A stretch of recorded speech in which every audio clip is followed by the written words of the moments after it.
had less memories and they were things a little bit clearer. And the Army concluded India should be a real good place to find people that do this, and sure enough, the Indian government's all over that, and they've got all these meditation-trained vegetarians out there helping them round up filters on what you perceive. And we get back to belief systems. So an apparition appears in the middle of a road, and there's 5 of us that see it. Depending on our belief system, one person will see it as a column of light, another person might see it as the Virgin Mary, and so on and so on. And it's the same column of light or apparition of some form, and it's a matter of the perception that places that filter over it. So in our sense, the more people that have a common perception of it, the more likelihood that it'll have that view held, if you will. Yes. So thus, if all 5 of them had the same level of belief system, then we would all see it as that same apparition, and that actually might not be good, because then we wouldn't necessarily investigate it at a level we really ought to. Yes. Well, doesn't that make discerning the data that gets pulled a little bit harder to determine what's being said? How do you filter that? I mean, how do you go through this? Okay, let's go back to your truck example. Okay. That happened to you the other night. It was rattling enough. You rush on home and you sit down and you just had to tell so and so. So you hop online and you scoot on over there and you describe it. Yes. When you describe that, maybe that day, the day later, or whatever, our spiders pick it up and it comes back in. But it comes back in the form of not a discussion about a truck necessarily, but we'd get the archetype of transportation. Yes. Or that we would get archetype of communication and prescience, because you basically would describe it in such a way that you would be saying to us at an archetype level that you had an experience of a preconception, a previewing of what would occur minutes later. We would also find out that it happened in the immediacy because of the language you would use to describe it and the emotion you would be letting out while you were writing it. Does that make sense? Yeah, it does. So in that sense, we're working at broad archetypes. So it is quite true that we run into issues where our particular filter, in truth, some of this we're getting, so I'm getting a true archetype out of some of the information out of that we're getting in Cyrillic, but not necessarily the same that we're getting in the language, because they have a different perception of things. Right. So we're a little bit tentative. Well, what about slang breeds, guys, in a sense, using the word you or not the word you, Y-O-U? So it's just a matter of substitution. We run into those all the time, and in fact, we're using Prolog. Prolog's a really good or there's words, basically a database in RAM with all these really cool things that we can manipulate via predicate calculus. So we run across those, instantly convert it to our particular level of slang, which is all 4-digit hexadecimal numbers, because we deal in integer grades all through this, and then just plop integers in the SQL Server. So that doesn't present too much of a problem. And we get about 40 to 50,000 of those on every time we do a data run, and we throw them off into this bucket, and then we go and examine them between runs and sort them out, and then put them into the dictionary. Yes. Well, I know that whenever this started off, you generally focused on American-based message boards, yes? Correct. And as time went on, you kind of branched out and started bringing in message boards in other countries, different languages. Correct. That must have been a tedious process, because that has to actually get incorporated into the software somehow for translation to pull the data, wouldn't it? It does. It's actually a lot easier than you might think, because there's places out there like Transparent Language, which is a really cool learned foreign language on a CD program company, and they'll sell a lexicon. So they'll sell you a lexicon, say, of 65,000 Romance language words, Italian, Spanish, French, Portuguese, etc., right? Yes. And so there you go. And then it comes with the translation into English, so it just is a quick update to the software to swap on over, and then you start tweaking the context.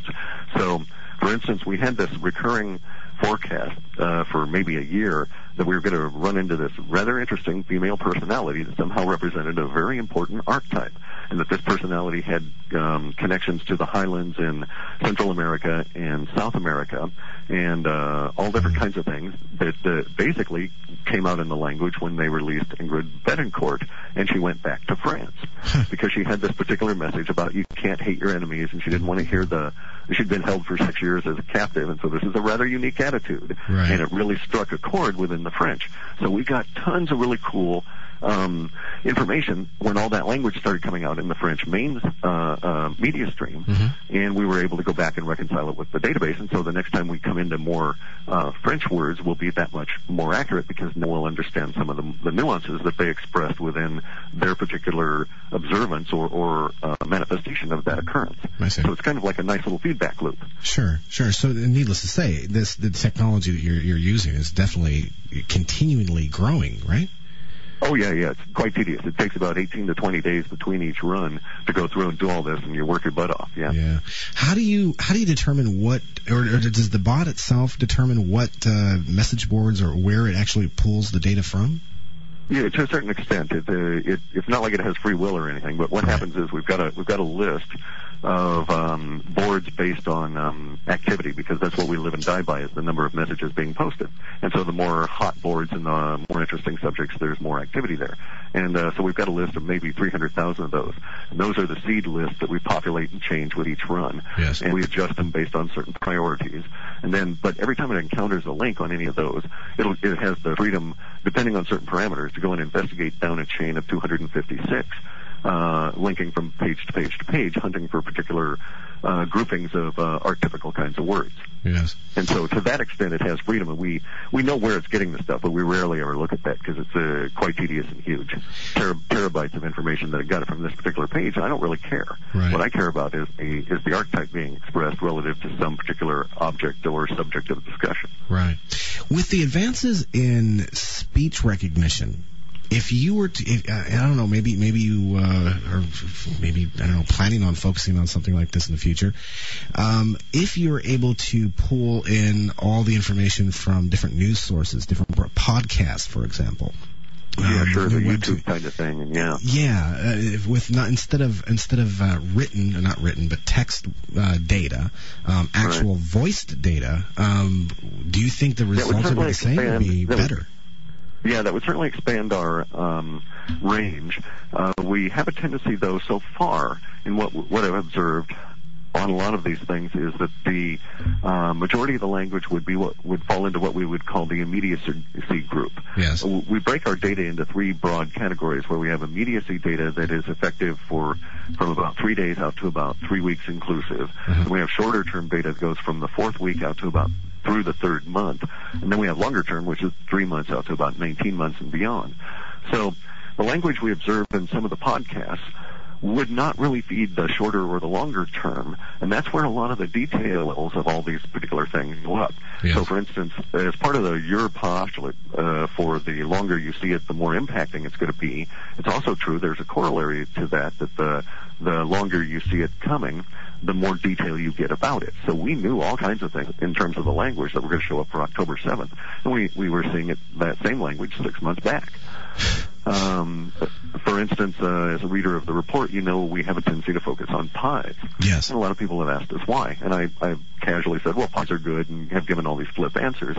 But you'll note, recently, pies are turning viral, right? Yes. They're starting to show up on YouTube and all these kind of things. We knew, actually, about several years ago, pies were going to be popping up, and so we harmonized with that particular meme. But also, I happen to like pies, so that's a secondary issue there. But we get to a situation where the manifestations of the language are indeed growing. It's becoming a little bit of a problem to manage it, and at this stage, I couldn't handle the workload of doing the text or the speech to text. It would just overwhelm me. Yes. And so far, since it's all in the immediacy, I hate chasing time. We get into the reports in the 5th and 6th report in a series where we're trying to examine a bunch of immediacy data that's piled up. And basically what you're doing is you're trying to interpret it as fast as it's appearing. And it's really kind of stressful. Yes. I can imagine how stressful it could be. If oh man, there's so many thoughts going through my mind right now.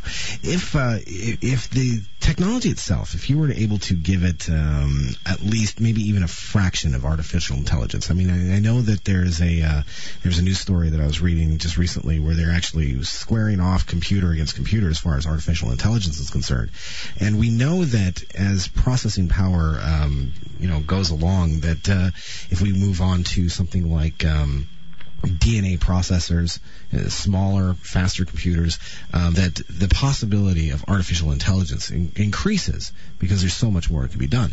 If the bot itself had an ability to do artificial intelligence, let's say, to where it could latch on to something that's extremely hot and kind of cut your workload as trying to interpret it, do you think the results might be the same? I mean, it's pure speculation, but I would suspect that you're correct.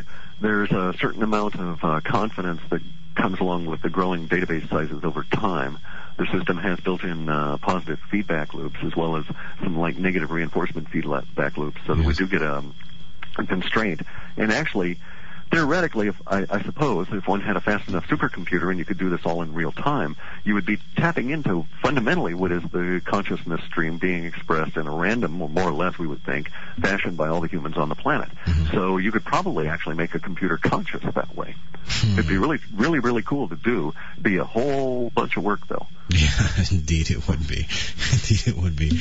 Out of from all this time that you've been doing this, has there ever been anything that you came across, something that shocked you or surprised you from the data more than anything else? Yeah, and it's a terrible, nasty, personal kind of a story, and I really hate telling it, but it goes to the core of what we do and why. We had this particular occurrence a few years back, like 2003, I think.